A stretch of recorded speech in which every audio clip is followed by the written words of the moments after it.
आप सभी का एक बार फिर से स्वागत है। आज का मैंने टॉपिक कल वाली क्लास में बता दिया था कि आज हम जो बात करेंगे हम बात करेंगे एक्टिंग से रिलेटेड, एक्टिंग की हिस्ट्री, यानी कि कैसे इसकी शुरुआत हुई, क्यों हुई, उसके बारे में जानेंगे। इसमें क्या क्या टूल्स हैं, यानी कि हम जब एक्टिंग कोर्स करते हैं तो हमें क्या क्या चीज़ें चाहिए, और तीसरी चीज़ इसकी एलिजिबिलिटी। ये 3 टॉपिक आज के हम कवर करेंगे। अब सबसे पहली चीज मुझसे ये पूछा गया है, मुझसे क्वेश्चन रेज किया है कि आपने हमें अगर जो भी सीखने वाला है, जो एक्टिंग कोर्स करना चाहता है, उसको हिस्ट्री जानने की क्या जरूरत है। आप सीधा सिखाना शुरू कीजिए। कोई भी चीज जब हम शुरू करते हैं, कोई भी चीज जब हम सीखते हैं, तो उसके पीछे एक रीजन होता है, कारण होता है। उस कारण को जाने बिना अगर हम शुरू कर देंगे तो मुझे नहीं लगता कि हम वो पूरा कर पाएंगे। जैसे मैंने फर्स्ट डे ही बताया था कि कोई भी चीज़ जब हम करते हैं, अगर हमने ये 14 डेज निकालने तो उसको हमें एक टारगेट देना है। तो वो टारगेट क्यों दिया है? क्योंकि हमने 14 डेज को कवर करना है। रीजन, कारण।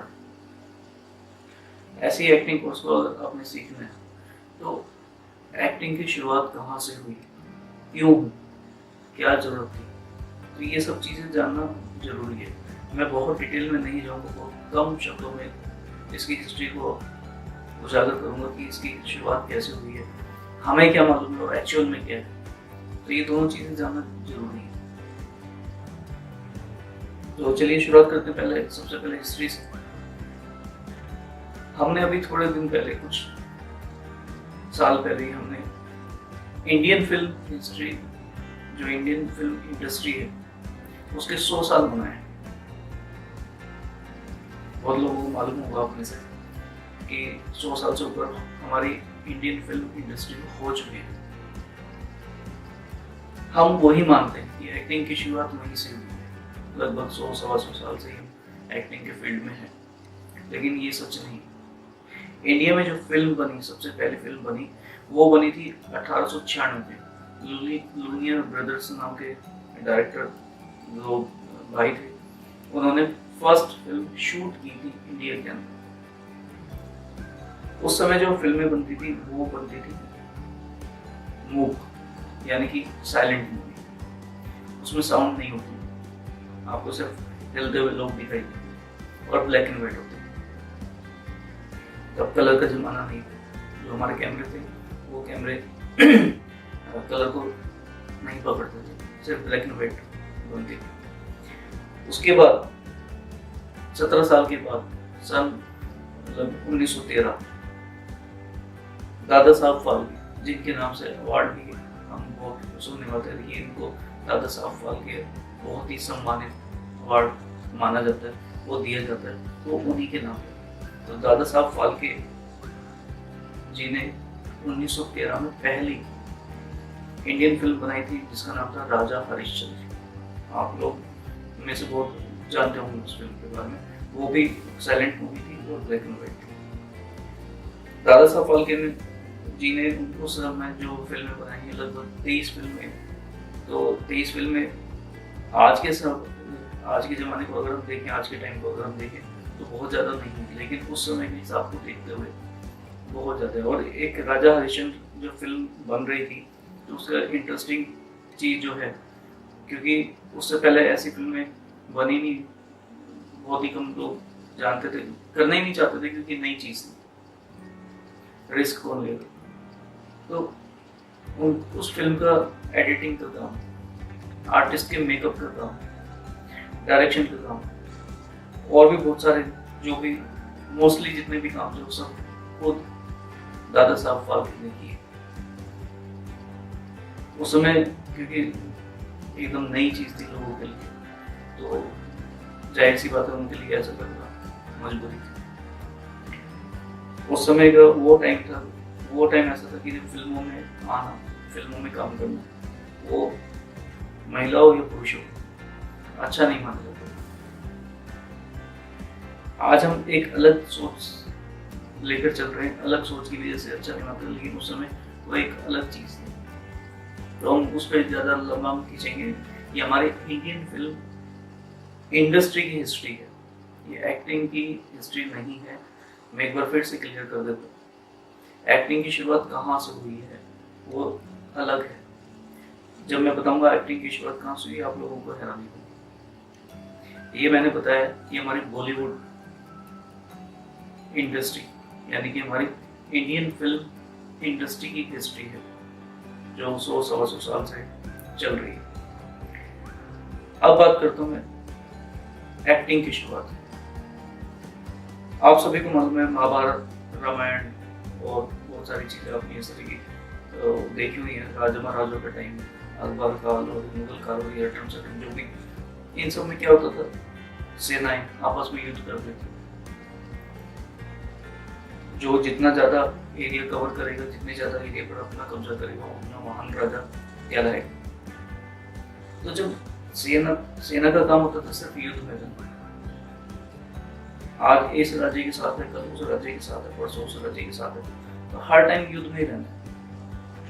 तो युद्ध में रहने से अब जैसे आप 14 दिन से जो 21 दिन का सुख कर शौक में है और टाइम पास नहीं हो रहा और कुछ ना कुछ इधर एक डिप्रेशन में भी कुछ लोग सुनने में आए कि वो जा रहे हैं, उन्हें बहुत परेशानी हो रही है, टाइम नहीं कट रहा है। ये क्या चीज़ है? तो आप मेंटली उस चीज़ को प्रिपेयर नहीं कर पा रहे, है कुछ भी नहीं, सिर्फ दिमाग से। तो ऐसे ही जब सेना थी तो सेना हर टाइम लड़ने की बात हो रही है, लड़ने की सोचा जा रहा है। तो उन लोगों को एंटरटेन करने के लिए, उनका मनोरंजन करने के लिए इस एक्टिंग की शुरुआत हुई। उस समय या उससे पहले बीच में जो उसका नाम होता था, उनको आपने सुना भी होगा और खासतौर से गाँव वगैरह में भांड शब्द का यूज किया जाता है। वो राजा के दरबार में आके या जहाँ पर सिपाही ठहरे हुए हैं उनके बीच जाकर किसी भी कोई भी एक पर्टिकुलर कोई टॉपिक चूज करते थे और उस पर वो एक्ट करके उनका मनोरंजन करते। उसमें गाना बजाना साथ में होता था और साथ में एक्टिंग होती थी। तो इस तरह से इसकी शुरुआत हुई। ये तो अभी हमने राजा महाराजों का या बात कर लिया। और इसके अगर टाइम की बात करें, एक्चुअल टाइम की, तो ये जो टाइम है त्रेता युग से माना जाता है कि जो एक्टिंग की शुरुआत हुई है, या उससे भी पहले की, लेकिन एक्टिंग से रिलेटेड, एक्टिंग को समझाने की, एक्टिंग कैसे करनी चाहिए, किस तरह से हम अपने आप को रिप्रेजेंट करें दूसरे के सामने, तो उसके लिए एक किताब लिखी गई जिसका नाम था नाट्य शास्त्र। इस नाट्य शास्त्र को लिखने वाले हमारे भगवान ब्रह्मा जी, इसलिए हम इसको फिफ्थ वेद, 5वां वेद भी कहते हैं। हम अक्सर हमने जो भी सुना है वो 4 वेदों के बारे में सुना है, अथर्ववेद, यजुर्वेद, सामवेद, तो आयुर्वेद। तो इन 4 वेदों के अलावा एक वेद और भी है जिसके बारे में हमने सुना नहीं है, लेकिन जो एक्टिंग कोर्स करते हैं अक्सर उनको ये चीजें बताई जाती हैं हिस्ट्री के बारे में कि शुरुआत कब से। तो वेद, ये हमारा 5वां वेद है, इसको 5वां वेद कहा जाता है। ब्रह्मा जी ने इसका जो लेखन का काम किया, ब्रह्मा जी ने किया। ये ब्रह्मा जी की उत्पत्ति है। अब ब्रह्मा जी की उत्पत्ति तो कोई ना कोई तो कारण होगा। जब हमारे 4 वेद किसी न किसी कारण जो है लिखे गए, तो 5वां वेद भी किसी न किसी कारण, और वो भी कारण खराब कारण तो रहा नहीं होगा, कोई अच्छा कारण होगा, अच्छा उद्देश्य होगा, तभी उसकी उत्पत्ति हुई है और स्वयं ब्रह्मा जी ने की। इसमें भी एक दूसरी जो गलतफहमी लोगों में है वो है कि नाट्य शास्त्र को लिखने वाले भरत मुनि भरत मुनि ने नाट्य शास्त्र को पॉपुलर किया। भरत मुनि जी ने नाट्य शास्त्र में कुछ जो चीजें इसमें ऐड नहीं थी वो ऐड की, उन्होंने इसको डेवलप किया, इसका विस्तार किया। तो भरत मुनि की एक अहम भूमिका जरूर है इसको पूरे संसार में फैलाने के लिए।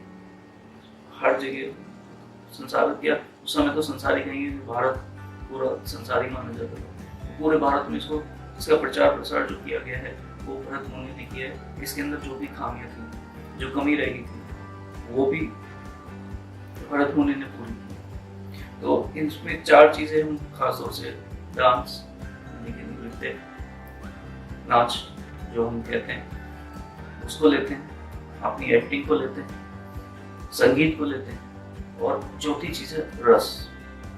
रस के बिना ना तो आपका डांस, ना आपकी एक्टिंग, और ना ही आपका संगीत, ये तीनों चीजें बेकार है। तो इसलिए भरत मुनि ने रस के ऊपर बहुत जोर दिया। और हमारी जितनी भी एक्टिंग क्लासेस आज भी जितनी भी चल रही होगी, उसमें रस की प्रैक्टिस करना बहुत जरूरी। रस यानी कि भाव। मैं अभी कुछ बोल रहा हूँ, मैं कुछ समझा रहा हूँ, ये भाव है एक खास। उस भाव में गुस्सा करना भाव है, संकोच भाव है। तो हम जो कुछ भी बोल रहे होते हैं किसी न किसी भाव में, जैसे हम किसी न किसी काल में हम कोई सेंटेंस बोलते हैं, वैसे ही हम किसी न किसी भाव में कोई डायलॉग बोलते हैं। कुछ भी हम उच्चारण कर रहे हैं तो किसी न किसी भाव में होता है। तो इस भाव को समझना बहुत जरूरी है। जैसे कि मैंने पिछली क्लास में भी कहा कि क्यों, क्योंकि हम इससे लोगों को समझते हैं, हम अपने आप को समझते हैं। तो कैसे समझ में आता है? वो भाव से समझ में आता है। तो भाव को समझना बहुत जरूरी है। अक्सर हम कहते हुए सुनते हैं कि आजकल के जो लोग हैं, आजकल की जो जनरेशन है भावहीन हो गई है। क्यों हो गई है? तो भाव हम समझते ही नहीं, हम एक दूसरे से कांटेक्ट में नहीं, डिस्टेंस बढ़ गया। आज तो मजबूरी है सोशल डिस्टेंस बनाना, लेकिन हम इतने दूर चले गए कि हम साथ साथ में एक घर में रहते हैं, एक छत के नीचे रहते हैं, फिर भी हमें एक दूसरे के बारे में मालूम ही नहीं है। वो कनेक्टिविटी खत्म हो चुकी है, वो भाव का आदान प्रदान खत्म हो चुका है। तो जैसे कि मैंने एक रीजन कल बताया था, एक रीजन ये भी कि अगर हमें भाव का आदान प्रदान रखना है तो एक्टिंग कोर्स करना एक बार जरूरी है। एक्टिंग कोर्स करके आप फिल्मों में जाओगे कोई जरूरी नहीं है, लेकिन एक्टिंग कोर्स करना जरूरी है ताकि आप समझ सकें कि भाव क्या चीज है। तो भाव को समझने के लिए इस नाट्य शास्त्र की उत्पत्ति हुई, एक दूसरे को आसानी से हम समझ सके। अगर नाट्य शास्त्र नहीं होता तब हम भाव को नहीं समझते, ऐसा नहीं है, लेकिन उसका एक आसान रूप दे दिया लोगों को समझाने के लिए, दूसरों को समझाने के लिए, उनका मनोरंजन करने के लिए। तो मनोरंजन की दृष्टि से इसकी उत्पत्ति हुई है। अगर हम कम शब्दों में करें तो यह है हिस्ट्री। हिस्ट्री और भी बहुत कुछ चीजें इसमें हैं, तो उस पर हम जाएंगे तो वीडियो लंबी हो जाएगी, तो मैं इसको यही विराम करता हूँ। हिस्ट्री जो हमारा इतिहास है नाट्य शास्त्र, वो मैंने आपके उसको प्रकाश में दे दिए। तो बॉलीवुड हिस्ट्री एक अलग चीज है, वो सिर्फ 100 साल की है, जिसको 1896 में शुरुआत हुई। 1896 में वो फिल्म शूट हुई है, यहाँ पर रिलीज हुई या नहीं उसका मुझे इतना नॉलेज नहीं है, बाकी हिस्ट्री में तो मिलता नहीं है। वो सिर्फ शूट हुई थी यहाँ पर, और उसके बाद एक्चुअल जो हमारी फिल्में बननी शुरू हुई है वो 1913 से शुरू हुई। लेकिन एक्टिंग का जो इतिहास है, नाट्य का जो इतिहास है, वो काफी पुराना है, जिसको हम त्रेता युग से मानते हैं। और इसकी जो उत्पत्ति की है वो हमारे भगवान ब्रह्मा जी ने की है। तो ब्रह्मा जी ने उत्पत्ति की, तो उसका जो उद्देश्य है वो गलत हो ही नहीं सकता। तो अब आपको भी थोड़ा सा आशा करता हूँ कि आप सहमत होंगे इस बात से कि जिस चीज की ब्रह्मा जी ने उत्पत्ति की है तो वो गलत उद्देश्य से तो नहीं की होगी, कोई ना कोई उसका उद्देश्य हित में ही होगा हमारे, तभी इसकी उत्पत्ति हुई है। ठीक है, अब हम बात करते हैं टूल्स। एक्टिंग अगर हम सीखनी है, अगर आपको कन्विंस कर सका हूँ, आप कन्विंस हैं सीखने के लिए तैयार हैं, तो आपको क्या क्या चीजें चाहिए। इंस्टीट्यूट और टीचर और ये सब चीजें अभी हम साइड में रखते हैं, ये बात का टॉपिक है। आपको सीखने के लिए आपके पास, क्योंकि अभी हम घर से बाहर नहीं निकल सकते, क्या क्या चीजें चाहिए होंगी। सबसे पहली चीज आपकी पर्सनैलिटी, वो आपके पास है। मैं यहाँ अच्छी बुरी मोटा पतला दुबला कमजोर, इस तरह की मैं ऐसा कुछ भी बात नहीं कर रहा हूँ। पर्सनैलिटी आपकी जो भी, आप पतले हैं वो आपकी पर्सनैलिटी है, आप गुस्सा करने वाले हैं वो आपकी पर्सनैलिटी है, आप शांत रहने वाले हैं वो आपकी पर्सनैलिटी है। जैसी भी है वो आपको समझना है आप कैसे हैं। तो ये हमारा पहला टूल है, ये हमारा एक तरह से पहला हथियार है। तो पर्सनैलिटी को आपको समझना है। सेकंड चीज, डिक्शन। हम जो शब्द बोलते हैं, क्योंकि इस पूरे एक्टिंग वाले चैप्टर में डिक्शन, हम इसको कहते हैं स्पीच थेरेपी। स्पीच थेरेपी के लिए हम अक्सर अपने बच्चों को भेजते हैं थेरेपिस्ट के पास, वो चार्ज करते हैं, 1 दिन 2 दिन क्लास में लेते हैं और चार्ज करते हैं। वहाँ पर हम स्पीच थेरेपी समझ रहे हैं, लेकिन हम एक्टिंग के नाम पर स्पीच थेरेपी नहीं समझते। एक्टिंग में आते ही आपको सबसे पहले डायलॉग डिलीवरी जो की जाती है, उसके लिए सबसे ज़रूरी होता है कि आपकी स्पीच, आप जिन शब्दों को बोल रहे हैं वो शब्द कितने, आप जब बोल रहे होते किसी शब्द को, तो वो किस तरह से जा रहे हैं, सामने वाले को क्या सुनेगा। आप तो ठीक होते, मैं जो भी यहाँ पर शब्द बोल रहा हूँ, मैं जो भी यहाँ पर सेंटेंस बोल रहा हूँ, जिस गति से मैं बोल रहा हूँ, मुझे बोलते हुए वो सही लग रहा है, लेकिन जो सुनने वाला है, देखने वाला है, जो सामने बैठा है, आप लोग हैं, आप लोगों तक वो कैसा पहुंच रहा है वो आप डिसाइड करेंगे। जितने भी लोग मुझे सुन रहे होंगे वो अलग अलग डिसाइड करते हैं। तो इसलिए हमें जरूरी होता है स्पीच पे ऊपर काम करना, स्पीच थेरेपी हमें देनी पड़ती है। तो ये पूरा का पूरा एक प्रोसेस है स्पीच थेरेपी। तो सबसे पहले वही चीज़ हमारे पास, वो हमारा सेकेंड टूल है डिक्शन। तो डिक्शन हम उसको कहते हैं, वो हमारी अपनी लैंग्वेज है, ताकि हम सही शब्द उच्चारित कर सकें। तीसरा जो हमारा टूल है वो है इम्प्रोवाइजेशन। वो हमारी लैंग्वेज है इम्प्रोवाइजेशन, जिसको हम आप कह सकते हैं कि बातें बनाना। सेल्स में सबसे पहली चीज हमें सिखाई जाती है, अगर आप में से कोई भी सेल्स में होगा, कि आपने लगातार बोलना है। आपने कोई प्रोडक्ट लिया हुआ है, आपने उसको प्रोडक्ट की सेल करनी है, वो प्रोडक्ट कैसा है, अच्छा है, सही है, उससे कोई मतलब नहीं होता है, सिर्फ प्रोडक्ट के बारे में बोलना होता है। तो ये एक स्किल है, कम्युनिकेशन स्किल है। आपकी जो भाषा है उसमें हम इसको कम्युनिकेशन स्किल कहते हैं, हम अपनी भाषा में इसको कहते हैं इम्प्रोवाइजेशन। मैं डायलॉग बोल गया, बहुत लंबा डायलॉग था, बीच में मैंने मिस कर दिया, भूल गया, तो उस टाइम और कोई डायलॉग बनाता, लेकिन उससे रिलेटेड मैं उस गैप को कंप्लीट करता हूँ। तो ये आता है इम्प्रोवाइजेशन। क्योंकि सामने वाला, ये जैसे हमने खर्चे की बात की थी कि बहुत एक्सपेंसिव कोर्स तो बात ही छोड़ दें, कोर्स की तो बात ही नहीं करते। अगर हम कोई शूट कर रहे हैं तो एक शूट को करने में कितना खर्चा हो सकता है हम अंदाजा नहीं लगा सकते। कम में भी नहीं बढ़ सकते और ज़्यादा से ज़्यादा में भी जा सकता है। तो शूट खराब ना हो इसलिए इम्प्रोवाइजेशन होती है। हम कोई सीन कर रहे हैं, उस सीन में डायलॉग अचानक से मैं भूल गया, दिमाग से स्किप हो गया, लेकिन मैंने कुछ और डायलॉग बनाकर जो उसी से रिलेटेड था और मैंने वो शो कंप्लीट कर दिया। तो ये टूल होनी चाहिए इम्प्रोवाइजेशन, ये आपकी डेली लाइफ में भी काम आएगा। फोर्थ जो चीज़ है, वो जरूरी चीज़ है, वो है कॉन्फिडेंस। कॉन्फिडेंस नहीं है वो हम बिल्ड कर देते हैं, तो बेटर कर देते। तो यहाँ पर अगर इनमें से जो भी मैंने 4 टूल आपको बताए हैं, ये बहुत ज़रूरी टूल्स हैं जो चाहिए ही चाहिए। इसके अलावा भी हो रहा है वो हम रेगुलर क्लासेस में डिस्कस कर सकते हैं। तो ये हमारे पर्सनैलिटी, डिक्शन, इम्प्रोवाइजेशन और आपका कॉन्फिडेंस, ये 4 बेसिक टूल हैं जो चाहिए होंगे। इनके बिना अगर आपके पास नहीं है, आपको लगता है कि आपके पास इनमें से कोई भी चीज़ नहीं है, तो उससे भी कोई फर्क नहीं पड़ेगा। आप हमारे पास आएंगे, हम बताएंगे, क्योंकि सिर्फ आपको मालूम नहीं है आपके पास। तो जब हम बताएंगे तब आप उसको एग्री करेंगे, हाँ ये तो मेरे पास पहले से ही है। तो इसलिए आपने ये सोचना ही नहीं है कि मेरे पास क्या है, आप हमारे पास आएंगे, हम वो चीज़ें निकाल कर आपको दे देंगे।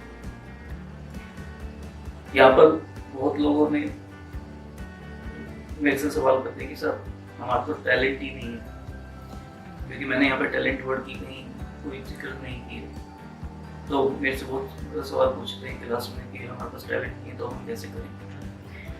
टैलेंट दो तरीके का होता है, एक तो भगवान ने दिया हुआ गॉड गिफ्टेड जिसको हम कहते हैं, एक हम खुद बना सकते हैं।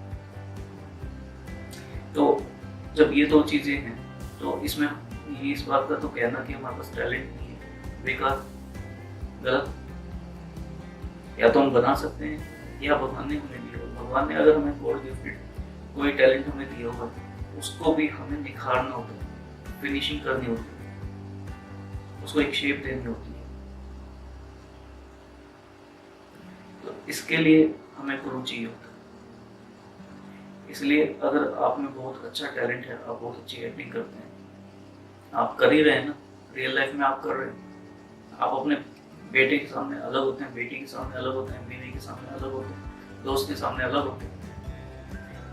आप अकेले एक सिंगल पीस आप हैं, लेकिन आप हर व्यक्ति के सामने अलग अलग व्यवहार कर रहे हैं। ये कैसे संभव है? कोई दोस्त जो आपको बहुत घनिष्ठ है, क्लोज है, उसके साथ आप अलग तरीके से व्यवहार करते हैं, और एक जो ठीक है चलता फिरता जिसको हम कहते हैं कि आए तो ठीक नहीं है तो नहीं से, तो हम उसके साथ अलग तरीके से व्यवहार करते हैं।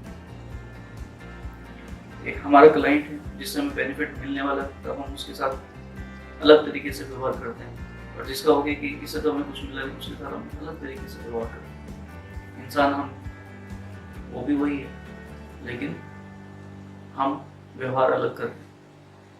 ये जो व्यवहार अलग किया है यही एक्टिंग। आप वो रियल लाइफ में कर रहे हैं, हम पढ़ते पर करते हैं, इतना सा फर्क है। हम वो नकली जिंदगी जीते हैं, आप रियल में जीते हैं। तो जैसा आप रियल में कर रहे हैं वैसे ही आप यहाँ पर करना है, सिर्फ इतना सा काम।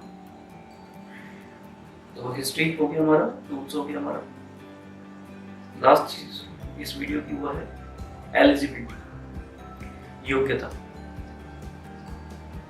कोर्स करने के लिए, फिल्म लाइन में आने के लिए क्या योग्यता चाहिए? यहाँ पर एक ही इंडस्ट्री अकेली एक ऐसी इंडस्ट्री है जिसमें हर तरह का व्यक्ति चाहिए होता है। आप यूनिक हैं, आपका जो कैरेक्टर है वो यूनिक है। हमें हर तरह के कैरेक्टर को प्ले करना होता है, हर तरह की रिक्वायरमेंट होती है। आप बहुत कमजोर हैं, वो भी हमें चाहिए। आप बहुत हेल्थी हैं, आपकी फिजिक बहुत अच्छी है, वो भी हमें चाहिए। बॉडी बिल्डर है, वो भी हमें चाहिए। आप कोई मजदूर है, वो भी हमें चाहिए। हर तरह का कैरेक्टर, क्योंकि मैंने कल भी बताया था कि रियल लाइफ को रिप्रेजेंट करती है हमारी लाइफ। तो आप भी एक्टर हैं, आप अपने रियल लाइफ के एक्टर हैं। हम इस फेक जो हमारी जिंदगी है उसके एक्टर हैं। तो एक्टर आप भी हैं, एक्टर हम भी हैं। आप भी एक्टिंग कर रहे हैं, हम भी एक्टिंग कर रहे हैं। तो एलिजिबिलिटी यहाँ पर कुछ मायने में कहीं जरूरत है, जैसे कोई कॉन्टेस्ट वगैरह है तो वहाँ पे उन्होंने क्राइटेरिया डिसाइड किया होता है, तो वहाँ उसके अकॉर्डिंग चलता है। लेकिन एक्टिंग कोर्स करने के लिए, एक्टिंग सीखने के लिए किसी भी तरह की एजुकेशनल वो रिक्वायरमेंट नहीं होती। वो जो भी आपके पास है वो सब प्लस में है तो बहुत अच्छा है, नहीं है तो कोई ऐसी दिक्कत नहीं है कि आप नहीं कर सकते। आप 10th पास हैं, 8th हैं, आप पढ़ाई नहीं की आपने, आप स्कूल नहीं गए तब भी चलेगा। आपके पास एक से एक डिग्री है, 10 डिग्री, 20 डिग्री है, वो यहाँ पर डिग्री का कोई रूल है ही नहीं। और जो चीज यहाँ पर चाहिए एलिजिबिलिटी के अंदर वो आपकी है पंक्चुअलिटी और आपकी कड़ी मेहनत। आपका हार्ड वर्कर होना बहुत जरूरी है। जब हम कोई शूट करते हैं, जब हम कोई सीन कर रहे होते हैं, उस सीन को कंप्लीट करने में कई बार सिचुएशन ऐसी होती है कि वो करना ही होता है कंप्लीट, बीच में नहीं छोड़ सकते। तो 24 घंटे, 25 घंटे, 24 घंटे, 36 घंटे कंटिन्यू हो जाते हैं। पहले रिहर्सल करनी है, फिर उसके बाद शूट करनी है, और वो तुरंत करना पड़ता है कई बार। तो ऐसा भी होता है। सीखने के लिए, प्रैक्टिस के लिए एक चीज हमने दे दी, ये प्रैक्टिस करनी है, और उसमें 2 घंटे लगे, 3 घंटे लगे, 4 घंटे लगे, वो प्रैक्टिस करके ही आप जाएंगे। तो इसलिए हार्ड वर्किंग होना बहुत जरूरी है। वो आपकी डेली लाइफ में भी, ये आपकी जो आप जी रहे हैं, अपनी जिंदगी जी रहे हैं, उसमें भी ऐसा होना बहुत जरूरी है। वो वहाँ पे भी काम आएगा, वो चीज़ यहाँ पे भी चाहिए। पंक्चुअलिटी आज के टाइम में मोस्टली जो यंगस्टर हैं खासतौर से, वो पंक्चुअल नहीं है, वो टाइम को खेल समझते हैं। ठीक है, 5 मिनट लेट हो गए, 10 मिनट लेट हो गए, क्या फर्क पड़ता है? यहाँ एक एक मिनट, एक एक सेकंड का फर्क पड़ता है। आपकी 1 सेकंड लेट होना हो सकता है कि पूरा शूट खराब कर दे। तो यहाँ पर पंक्चुअल होना, हार्ड वर्कर होना, ये एलिजिबिलिटी है आपकी, और ये मुझे नहीं लगता है किसी के पास नहीं है। आप नहीं चाहते वो एक अलग बात। बड़े बड़े स्टार हैं, लेट आते हैं, नहीं समझते वो टाइम की, तो ऐसा नहीं है। लेकिन वो बड़े स्टार हैं, उनका चले। जो लड़ना है उनके लिए पंक्चुअल होना बहुत जरूरी है। तो आज हमारे जो टॉपिक थे, हिस्ट्री, टूल्स और एलिजिबिलिटी, ये मैंने कंप्लीट कर दिया। आपका कोई भी सवाल है तो स्क्रीन पर दिए फोन पर वो आप पूछ सकते हैं, या ईमेल आईडी दी हुई है, वो डायरेक्ट ईमेल आईडी दी हुई है, उस पर आप कोई भी क्वेश्चन होगा वो आप डाल सकते हैं। मैं उसका आपको रिप्लाई जितना जल्दी हो सकता है उतना जल्दी दे दूँगा। तो आज आपने अपना टाइम दिया, उसके लिए बहुत बहुत धन्यवाद।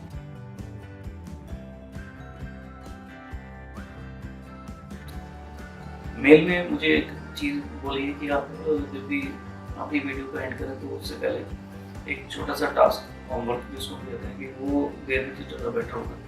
तो मुझे लगता है कि ये बात ठीक है। तो आज के इस वीडियो के एंड में आपको एक छोटा सा होमवर्क दे रहा हूँ, बहुत बड़ा होमवर्क नहीं है। जो मैंने टूल्स बोले थे, इम्प्रोवाइजेशन, डिक्शन, पर्सनैलिटी और कॉन्फिडेंस, उसी के बेसिस पे वो है।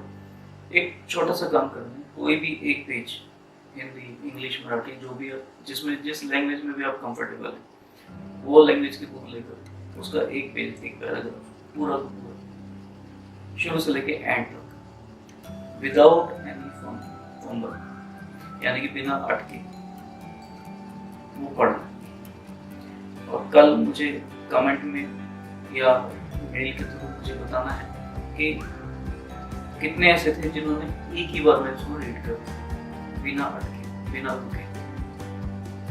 ठीक है, तो ये आपका आज का होमवर्क है कि आपने एक पैराग्राफ, जो जिस लैंग्वेज में आप कंफर्ट हैं, उस लैंग्वेज का कोई भी एक पैराग्राफ लेना है, उस पैराग्राफ को फर्स्ट से लेके एंड तक, जो भी हो आप डिसाइड कर सकते हैं, 10 लाइन, 5 लाइन, जो भी, वो आपने बिना रुके लगातार पढ़ना है। बस एक छोटा सा, ऐसा क्यों मैं होमवर्क दे रहा हूँ, उसका क्या बेनिफिट है, क्या है, वो सब मैं बाद में आपको बता दूँगा। इन 14 दिन में आपको क्लियर हो जाएगा कि ऐसा मैंने क्यों कहा। अपने आप सोचेगा, आपको मुझसे पूछना नहीं पड़ेगा। फिर भी कोई क्वेरी रह जाएगी तो वो हम बाद में पूरी करेंगे। दिमाग में जो भी आपके सवाल आता है, उस सवाल को या तो आप मुझसे मेल के थ्रू, फोन के थ्रू पूछ सकते हैं, या अपने दिमाग में रखें और उसको कहीं राइट डाउन कर लें, कहीं लिख लें, ताकि लास्ट जब सेशन होगा तो उसमें उस तब तक या तो अपने आप दूर हो जाएंगे, नहीं होते तो तब आप मुझसे पूछ सकते हैं। सेंटर पर आकर भी वो पूछे जा सकते हैं, जब ये लॉकडाउन खत्म हो जाएगा तब। ठीक है, okay, thank you very much.